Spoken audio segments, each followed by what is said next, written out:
Eh bien, on commence avec le magazine 75, qui, comme son nom le suggère, s'adresse aux curieux de Paris et nous fait découvrir ou redécouvrir ce qu'on appelle les free runners. Alors, c'est à mi-chemin entre la danse et l'acrobatie. On est un peu dans le zoo, là. C'est pas un studio, c'est un zoo. Et ils font bien les bruits des animaux. Faut reconnaître.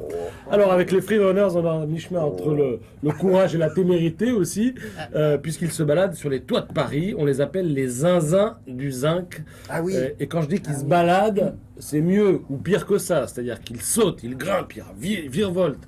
Parfois dans le vide. Alors, il y a pas mal de photos qui sont assez impressionnantes. Moi, perso, ça me donne le vertige.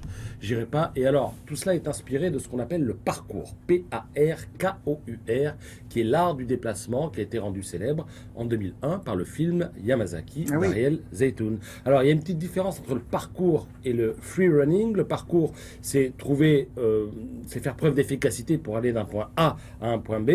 En revanche, le free run, c'est la même chose, mais on ajoute des figures inutiles sur le chemin. Donc on peut perdre un petit peu de temps. Et alors, les freerunners racontent dans 75 qu'on les prend souvent. Ils ont des problèmes avec la police. Mais évidemment. Pourquoi Mais pourquoi, d'après vous? Parce qu'on les prend pour des Mais cambrioleurs. voilà, on les prend pour des cambrioleurs. Eh oui, C'est pas ils seulement sont parce sur qu'ils les toits, ils risquent se la vie. baladent comme ça, et on se dit, mais. Donc il y a des gens qui appellent, allô la commandante. Oui, j'ai vu, voilà, bon, Ouais. et la police arrive. Alors, et ils travaillent, cela dit, ces gens-là, souvent pour des agences de développement qui développent des films, des pubs, des spectacles vivants. Ils font des compétitions, ils donnent des cours aussi, parce qu'il y a un complexe de parcours au Halles, par exemple, à Paris, au cœur de Paris. Et puis alors, ils font aussi des conférences en entreprise sur un thème évident, quand on voit ce qu'ils font, la gestion du risque, tout simplement. Voilà. Bien sûr.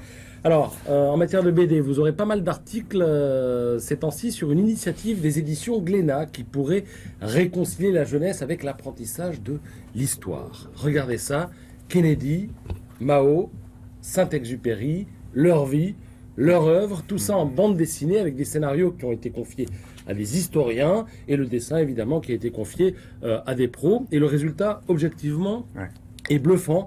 Regardez Kennedy, quand on regarde un petit peu les planches, d'abord c'est bien dessiné, et puis on retrouve des images qu'on connaît. Regardez en juin 63, pour les 15 ans du blocus de Berlin, quand Kennedy à Berlin dit « Ich bin ein Berliner », je suis un Berlinois. En fait, c'est de là que vient aujourd'hui l'expression « je suis Charlie » ou « je suis je ne sais quoi » à chaque fois qu'il se passe quelque chose.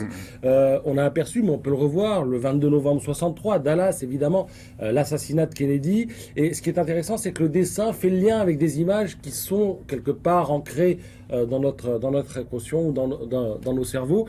Même procédé avec Mao Tse-tung. On retrouve dans cette BD la longue marche, la famine, le grand bond en avant, la révolution culturelle. Et puis alors, Saint-Exupéry, là c'est le tome 2, parce que le tome 1 nous parlait de l'aventurier et le tome 2 nous parle de l'écrivain, de l'auteur du Petit Prince, avec un scénario de Pierre-Roland Saint-Dizier qui s'est sans doute adressé au dessinateur Cédric Fernandez, à qui il a sans doute demandé « Dessine-moi un avion ».